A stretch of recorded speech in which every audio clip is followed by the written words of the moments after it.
नमस्कार दोस्तों, स्वागत है आपका आज के करंट अफेयर में। और आई होप आप सभी लोग अच्छे होंगे। चलिए स्टार्ट करते हैं आज के कुछ महत्वपूर्ण आर्टिकल जो हमारे एग्जाम की दृष्टि से महत्वपूर्ण होते हैं। आर्टिकल स्टार्ट करने से पहले हम बजट के बारे में थोड़ी सी चर्चा करेंगे।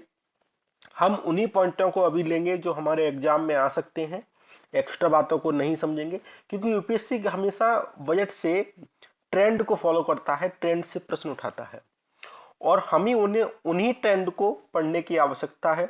जो सरकार घोषणा करती है, कोई स्कीम चला दी, वहां से प्रश्न बन सकता है। सरकार ने कोई ऐसा कहा कि हम 157 नर्सिंग कॉलेज खोलेंगे, तो वहां से प्रश्न नहीं बनेगा, क्योंकि मेन से संबंधित बात है। यूपीएससी खोलेंगे, खोला नहीं है। ठीक है। बजट में केवल डिक्लेरेशन की जाती है और डिक्लेरेशन पे कभी प्रश्न नहीं बनते हैं, 1-2% ही बनते हैं। ज्यादातर प्रश्न जो ट्रेंड होता है, कोई भी डेटा से संबंधित ट्रेंड होता है, वहां से प्रश्न बनते हैं। और दूसरा प्रश्न बनने का जो महत्वपूर्ण पार्ट है कि बजट के साथ साथ कौन सी अदर चीजें पेश की जाती हैं, वहां से प्रश्न बनते हैं। एक बार प्रश्न ऐसा आ भी चुका है कि माइक्रो जो पॉलिसी फ्रेमवर्क है वो किसके तहत पेश किया जाता है। तो इस टाइप के प्रश्न बनते हैं। केवल आज हम उन्हीं टॉपिक को बात करेंगे जो हमारे एग्जाम की दृष्टि से महत्वपूर्ण होते हैं, होंगे और वहां से प्रश्न बनने की संभावना है। बाकी जो अदर चीजें हैं थोड़ा थोड़ा करके हम डिस्कशन करते जाएंगे। चलिए, और इसके साथ साथ जो आज का करंट अफेयर है वो सारी बातें हम डिस्कशन करेंगे। चलिए स्टार्ट करते हैं।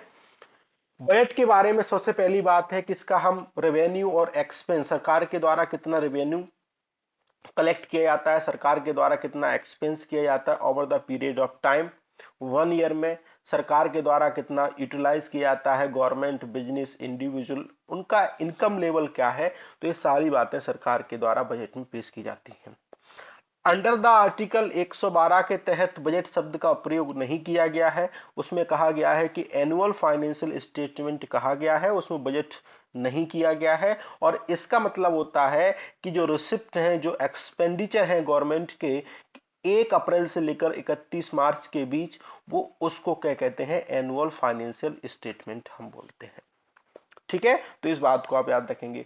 दूसरा, बजट को केवल सिंगल डॉक्यूमेंट के रूप में पेश नहीं किया जाता है, उसके साथ साथ 13 अदर डॉक्यूमेंट भी पेश किए जाते हैं, जिसमें 3 डॉक्यूमेंट आप देख सकते हैं। एनुअल फाइनेंशियल स्टेटमेंट रहता है जिसमें एक्सपेंडिचर और रेवेन्यू की बात रहती है, डिमांड फॉर ग्रांट रहता है और फाइनेंस बिल रहते हैं, जो कि आर्टिकल 112, 113, 110 का सब क्लॉज ए के तहत, संविधान के तहत ये 3 चीजें पेश की जाती हैं। तो 3 तो ये डॉक्यूमेंट हो गए।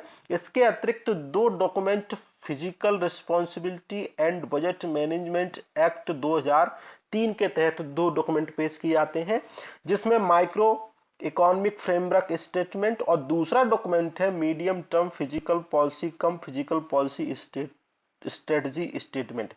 यही यूपीएससी ने प्रश्न पूछा था कि physical responsibility budget management act के तहत कौन से डॉक्यूमेंट को पेश किया जाता है, तो उसमें ऑप्शन था माइक्रो इकोनॉमिक फ्रेमवर्क स्टेटमेंट। ठीक है।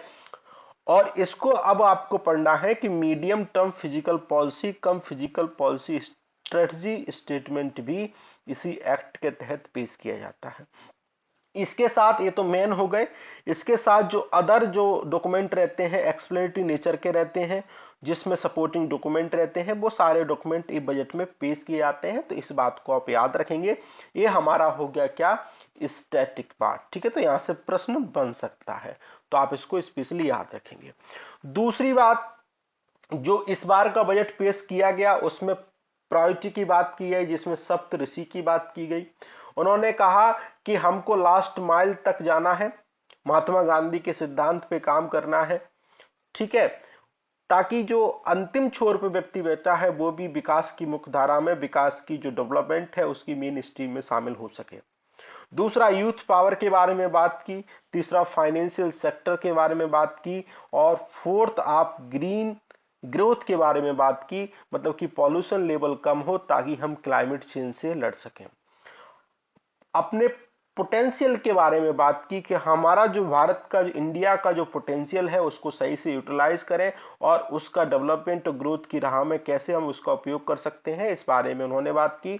और इंफ्रास्ट्रक्चर इन्वेस्टमेंट के बारे में बात की, इंक्लूसिव डेवलपमेंट के बारे में बात की। उन्होंने कहा कि हम चारों सातों चीजों को साथ में लेके चलते हैं तो जो हमारा अमृत काल है, अगर हम इनको सातों चीजों को इम्प्लीट करते हैं तो अमृत काल में डेवलप कंट्री बनने की राह की ओर अग्रसर होंगे।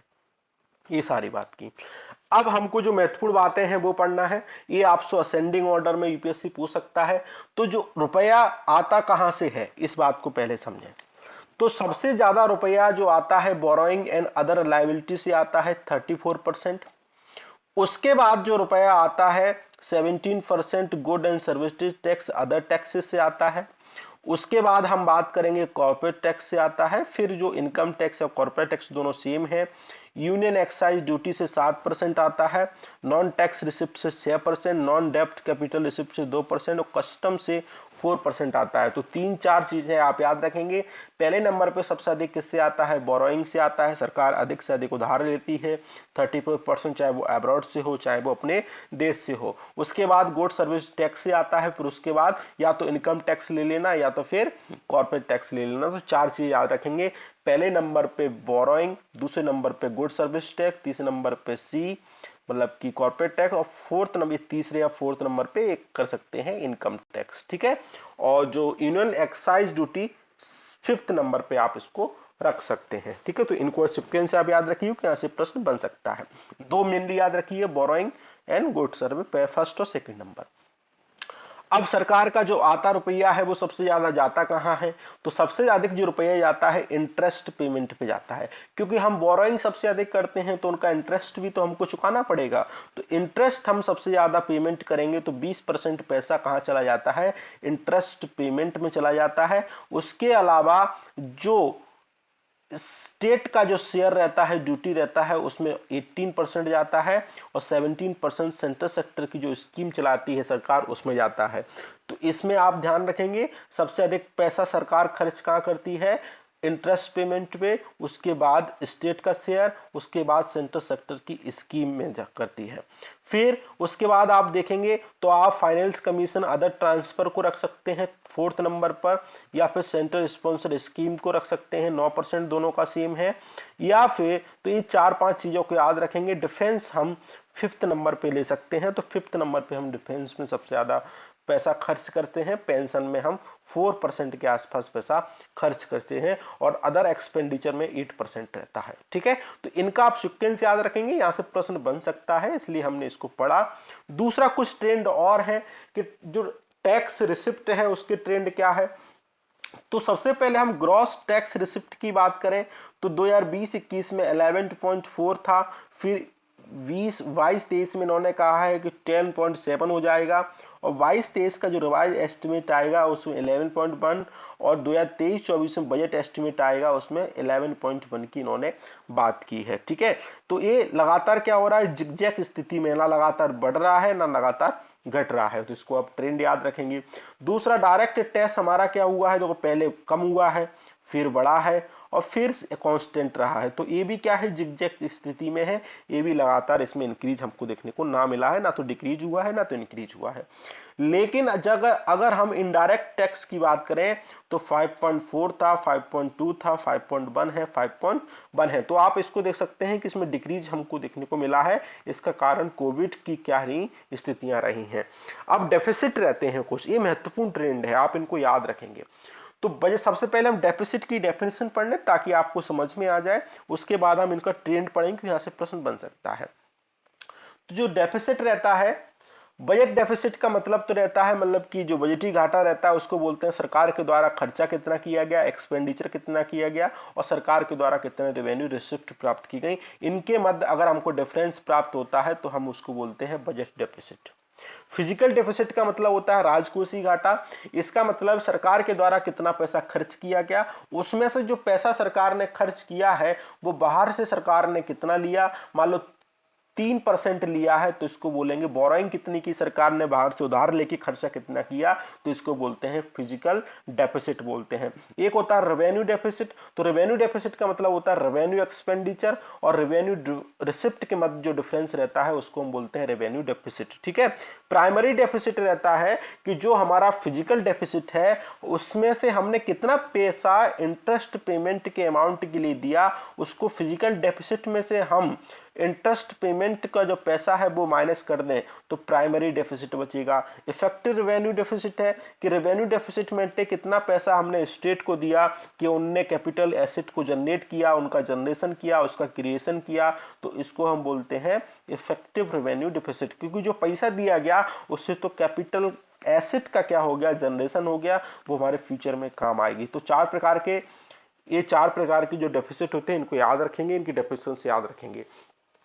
अगर हम फिजिकल डेफिसिट की बात करें तो 6.7 था, 6.4 था, 6.4, 5.9, तो इसमें हमको डिक्रीज देखने को मिला है 2021 और 22 से। लेकिन पहले बात करें तो पहले तो हमको 4% के आसपास था, तो कोविड के कारण बढ़ गया, तो फिर इसमें डिक्रीज हमको यहां से देखने को, तो ये भी स्थिति अगर 21-22 से पूछेंगे तो हम इसको बोल सकते हैं डिक्रीज देखने को मिला है।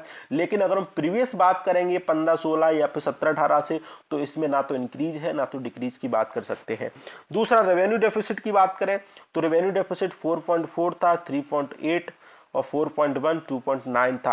ये भी कोविड के कारण इसकी स्थिति गड़बड़ हो गई, लेकिन इसमें भी हमको डिक्रीज देखने को मिला था। लेकिन अब स्थिति ऐसी है, ना तो इंक्रीज है ना तो डिक्रीज है। फिर हम बात करेंगे प्राइमरी डेफिसिट की, तो पहले डिक्रीज हुआ, फिर इंक्रीज, फिर डिक्रीज की बात करेंगे तो 2.3 एस्टिमेट किया गया है। फिर इफेक्टिव रेवेन्यू डेफिसिट की बात करेंगे तो 1.7 इसमें एस्टिमेट किया गया है। तो सबसे कम कौन रहेगा, इफेक्टिव रेवेन्यू डेफिसिट रहेगा। इसका सीक्वेंस याद रखेंगे, आपसे प्रश्न यहां से बन सकता है, ठीक है। दूसरा, सरकार ने जो कैपेक्स है, सरकार का कितना एक्सपेंडिचर किया जाता है, उसमें देखेंगे 2021 में 6.4 था, फिर 8.4, फिर 10.5, 13.7 था।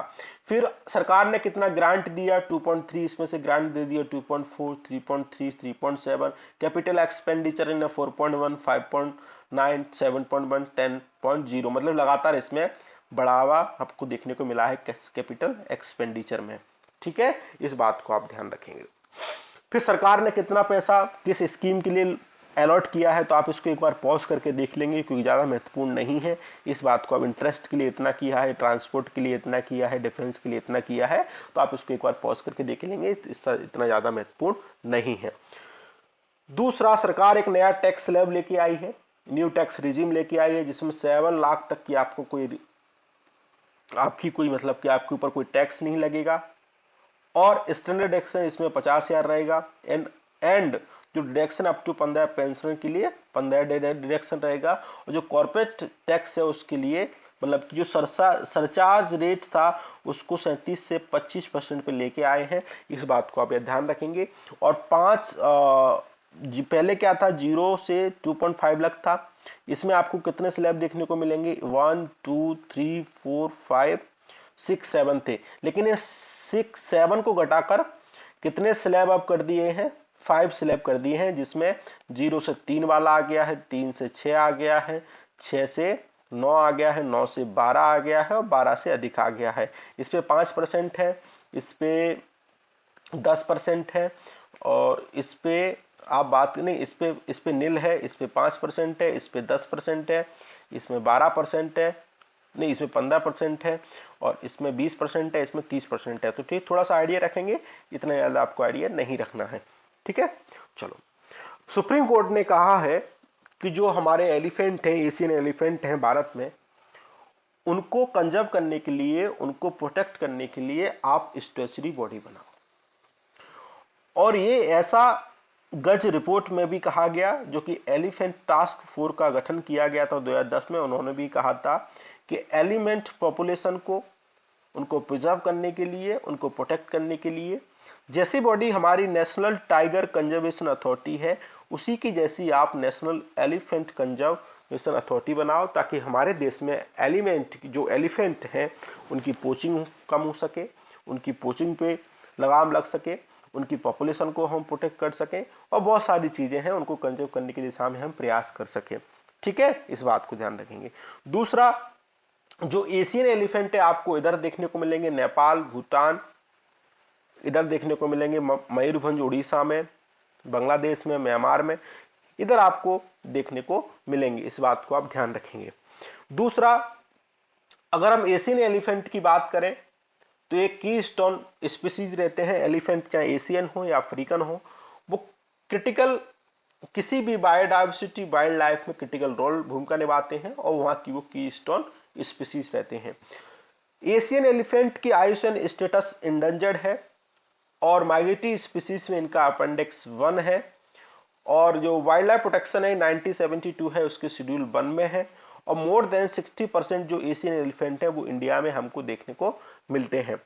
अफ्रीकन बस एलिफेंट है, उसकी जो आयुषन स्टेटस है इंडेंजर्ड है, African forest elephant critical endangered, और एशियन एलिफेंट इंडेंजर्ड है। तो इस बात को आप याद रखेंगे क्योंकि यहां से प्रश्न बन सकता है।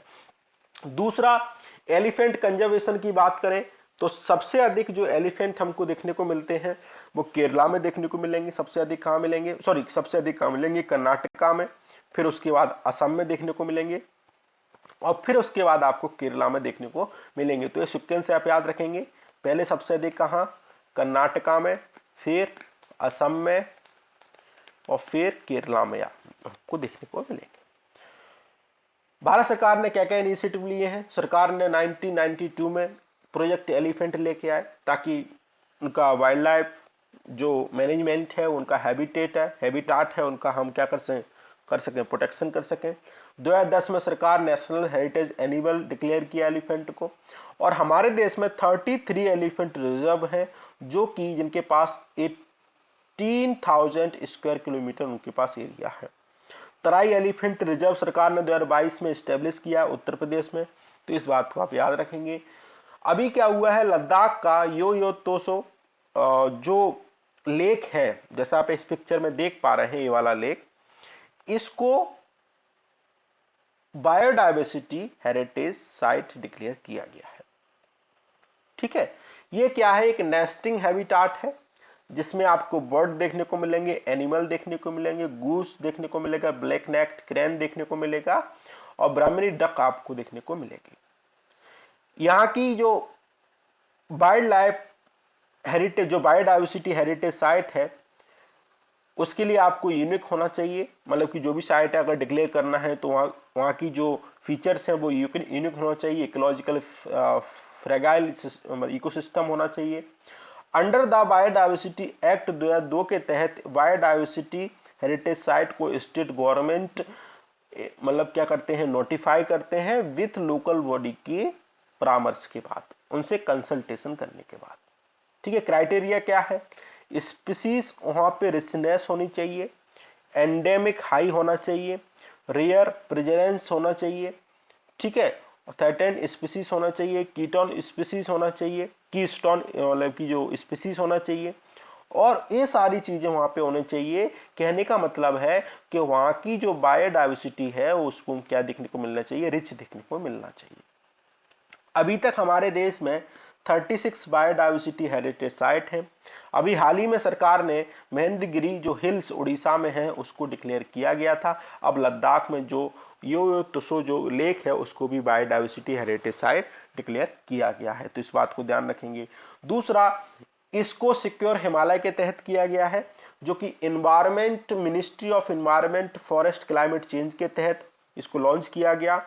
यूनाइटेड नेशन डेवलपमेंट प्रोग्राम के तहत इसको लॉन्च किया गया, और इसको फंड ग्लोबल एनवायरमेंट फैसिलिटी के द्वारा फंड किया जा रहा है। इसका मतलब है कि जो हिमालय से संबंधित जो स्टेट है वहाँ की जो बायोडाइवर्सिटी है, वहाँ की जो इकोलॉजी है उसको कंजर्व करना, ताकि वहाँ पे बहुत सारी समस्याएं जो वर्तमान में देखने को मिल रही हैं वो हमको ना देखने को मिले। ठीक है, तो इस बात को ध्यान रखेंगे। दूसरा, न्यू स्टार्ट ट्रीटी चर्चा में है, यूएस और रसिया के मध्य देखने को मिली कि जो स्ट्रेटेजिक आर्म है उसकी लिमिट को सेट किया गया कि आप 1550 से अधिक मतलब कि अपने स्ट्रेटेजिक आर्म को नहीं डिप्लॉय कर सकते। इसमें न्यूक्लियर बारहेड देखने को मिलते हैं, लॉन्चर, हैवी बॉम्बर आपको देखने को मिलते हैं। ये अभी फोर्स में है, लेकिन 2021 में इसको एक्सटेंड किया गया 2026 तक। ठीक है, इस बात को ध्यान रखेंगे। दूसरा, फॉलो ऑन पब्लिक ऑफर चर्चा में है, और ये अभी अडानी के चर्चा में है, क्योंकि ये एफपीओ अडानी ने अभी वापस ले लिए हैं और जो इन्वेस्टर हैं उनको पैसा वापस दे दिया है। अब इसमें क्या है, मान लो कोई कंपनी पहले स्टार्ट हुई, उन्होंने मार्केट में पहली बार पैसा लेना चाहा तो उन्हें वो करते हैं इनिशियल पब्लिक ऑफरिंग। लेकिन जब उनको बाद में मतलब कि अतिरिक्त पैसे की आवश्यकता पड़ी, एक्स्ट्रा पैसे की आवश्यकता पड़ी, और उनको जो इन्वेस्टर है वो भी डाइवर्सिफाई करना है, तो वो क्या करते हैं, सेकेंडरी ऑफरिंग करते हैं। तो एफपीओ क्या होता है, सेकेंडरी ऑफरिंग होता है after the initial public offering के बाद। ठीक है, इसका पर्पस क्या होता है कि जो इक्विटी बेस है उसको डाइवर्सिफाई करना और मार्केट से एडिशनल कैपिटल को गेन करना। टाइप ऑफ एफपीओ की बात करेंगे तो एक डाइल्यूट एफपीओ होता है, मतलब कि जो एडिशनल जो फ्रेश शेयर है उसको पब्लिक से फंड को, कैपिटल को क्या करते हैं, राइज करते हैं। नॉन डाइल्यूट में एग्जिस्टिंग जो प्राइवेट शेयर है उन्हीं से क्या करते हैं, कैपिटल को राइज करते हैं। एट द मार्केट एफपीओ क्या होता है कि जो कंपनी रहती हैं उनको करंट मार्केट प्राइस पर क्या करते हैं, मार्केट से पैसा लेते हैं, मतलब कि कैपिटल राइज करते हैं। तो तीन प्रकार के हमने पढ़े, dilute FPO, non dilute FPO और एट द मार्केट एफपीओ। ठीक है, इस बात को ध्यान रखेंगे। दूसरा स्मॉल सैटेलाइट लॉन्च व्हीकल चर्चा में है। क्यों, क्योंकि SSLV-D1 मिशन जो इसरो के द्वारा, इस मिशन के तहत इस लॉन्च व्हीकल के द्वारा लॉन्च किया गया था, वो फेल हो गया था। तो इस पे इसरो ने बहुत सारी मीटिंग गठित की, मीटिंग को स्टेब्लिश किया, मतलब कि कमेटी को स्टेब्लिश किया इसके बारे में कि क्यों ये हमारा मिशन फेल हुआ।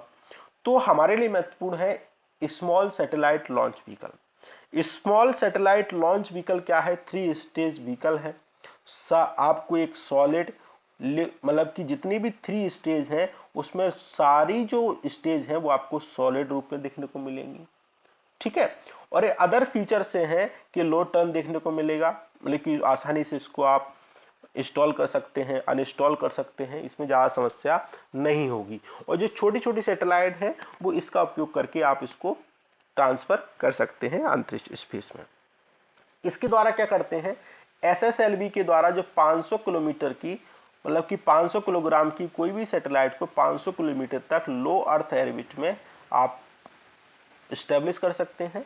ठीक है, इसलिए क्या है, एक महत्वपूर्ण है, इसको आसानी से इंस्टॉल कर सकते हैं। जो सामान जो PSLV रहता है, GSLV रहता है, इसको इंस्टॉल करने में बहुत सारा समय भी लगता है, बहुत सारा पैसा भी लगता है और बहुत सारी इनमें मैन पावर भी लगती है। तो अगर हमको छोटी सैटेलाइट भेजना है स्पेस में तो उसकी बजाय हम इसका उपयोग करेंगे, तो इसलिए इसका महत्वपूर्ण उपयोग है। ठीक है, इतना ही ध्यान रखेंगे। दूसरा, बायोटिन। दिल्ली के एक डर्मोलॉजिस्ट है, उन्होंने कहा है कि ऐसा कोई साइंटिफिक एविडेंस नहीं है कि जो बायोटिन होता है हेल्दी हेयर नील ग्रोथ के लिए महत्वपूर्ण हो।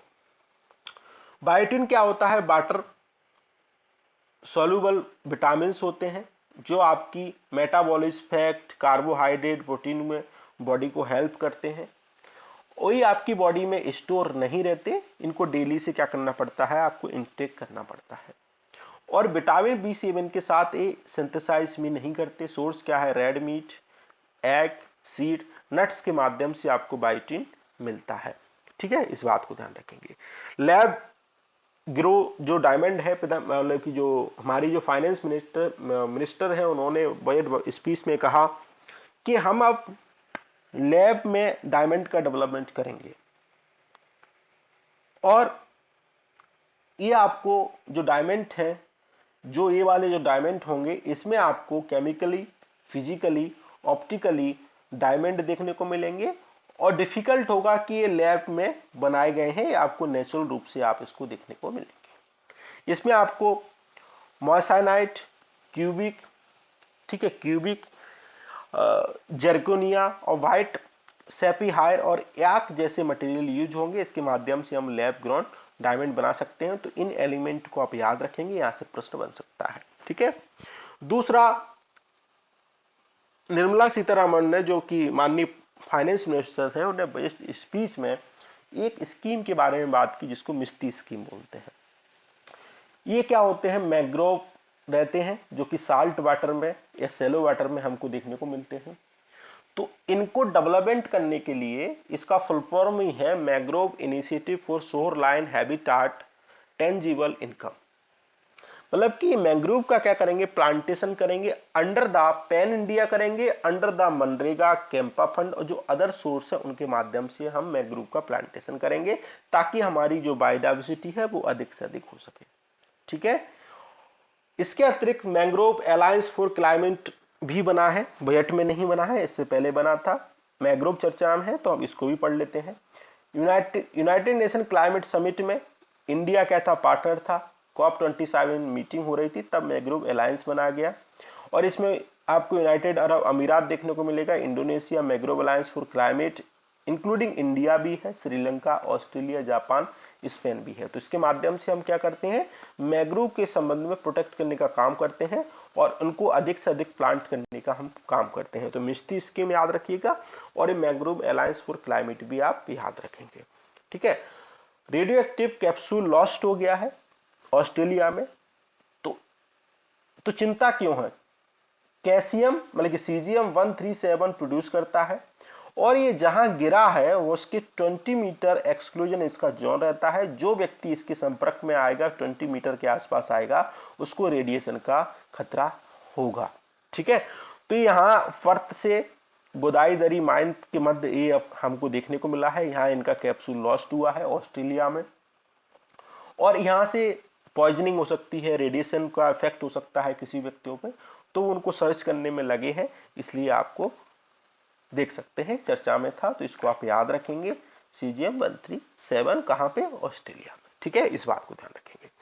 तो एक लोकेशन और चर्चा में है लेबनान। तो लेबनान जो चर्चा में क्यों है, क्योंकि लेबनान चर्चा में इसलिए है क्योंकि बहुत सारी चीजें हुई हैं, साइरस और लेबनान के मध्य बहुत सारी बातचीत हुई है, तो इसलिए चर्चा में था। तो हमारे लिए महत्वपूर्ण है लेबनान। तो लेबनान की जो बॉर्डर है वो आपको मेडिटेरेनियन सी से लगेगा, इजराइल से लगेगा, सीरिया से लगेगा। ठीक है, इस बात को ध्यान रखेंगे। इधर आपको साइरस, सीरिया, इजराइल, जॉर्डन, ये बैरूत क्या है, लेबनान का कैपिटल है, इस बात को ध्यान रखेंगे, आपके लिए महत्वपूर्ण है। तो आज के डिस्कशन में इतना ही था। आई होप आपको पसंद आया होगा। Thank you very